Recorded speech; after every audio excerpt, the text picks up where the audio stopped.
undernourished and malnourished youngster children, also nowadays, children.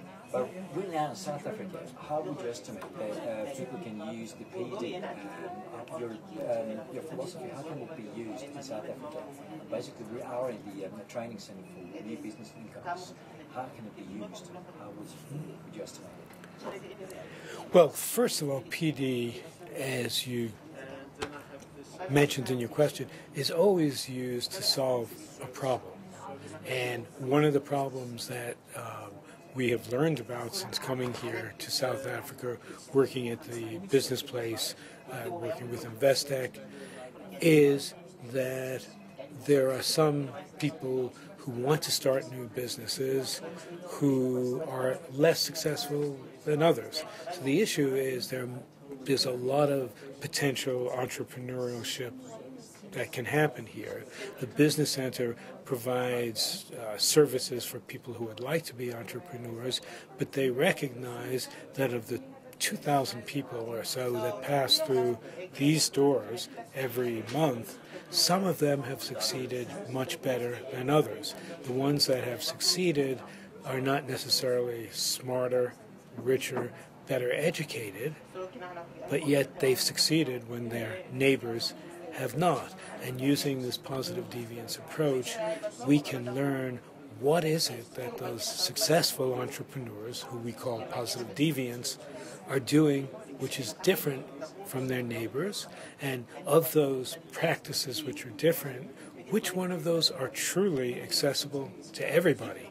And right now we are trying, as we speak, in interviews throughout the building, to really understand what are the differences between people who are not doing that well with their business and those who are really succeeding. And then we will be meeting over the next few days to try and take what we have learned and to build it into a program which will enable the business place to better serve their clients. Exactly, that's very understandable. I got a question to you. We've heard about the PDs and the non-PDs. Would it mean that the non-PDs are completely unsuccessful, or would it mean that the non-PDs can learn from the PDs or join the business? Yeah, so first of all, the term PD is one which we use all the time, but positive deviant, but many people, myself included, hate the term because deviant is something which sounds bad and negative. But we use the term positive deviant because the actual term comes from the sciences. There's a bell curve that we all know about, and there are people who are on the positive end of the bell curve. They have better outcomes. And so the scientific term is positive deviance. We don't use that when we work with communities at all, but shorthand for our work here today, we're using that term.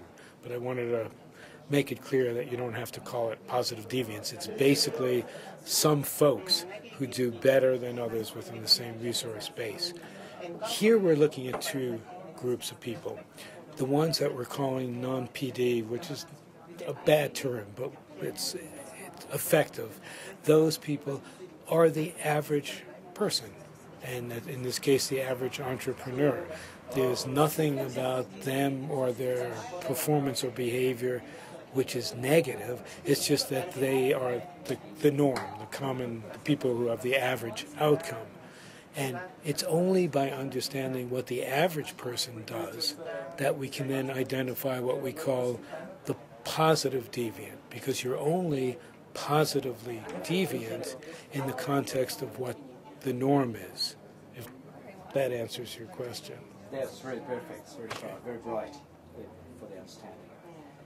Let me give you, you're able to cut whatever you want, right? So, okay, and see if this is helpful, but I really like this.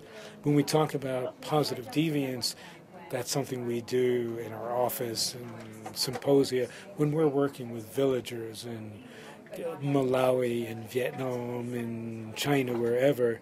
We never use the term positive deviant. As we explain the approach, we say to the villagers, what do you want to call this program? And some of the wonderful names of programs in Bangladesh, it's called que no parvo na, which means why not? In one country in Africa, I believe it was Mali, they chose to call the program "The Far Away Stick Cannot Kill the Nearby Snake."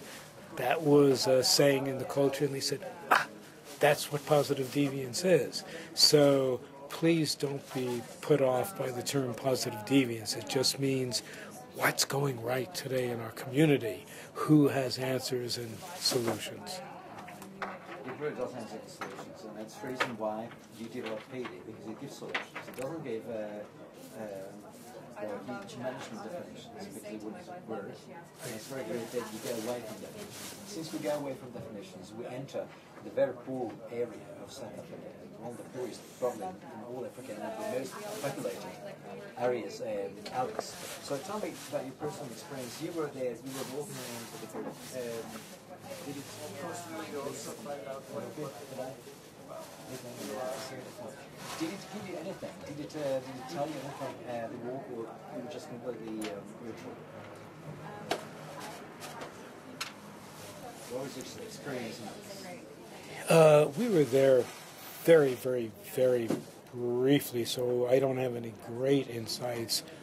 But with my PD lens, walking any place, I can't help but see that there are differences, and that's what this positive deviance approach is all about. There are some kids who look healthier and happier and more vibrant than others. There are some folks who are walking looking quite dejected, others who are quite lively. And again, with my PD lens, I would imagine that the ones who are happier are not necessarily richer, better educated, etc., etc. They may have some life strategies which are different from the folks who are depressed, dejected. The kids who are lively and bright probably don't come from wealthier, better educated homes, but perhaps there's something going on in their upbringing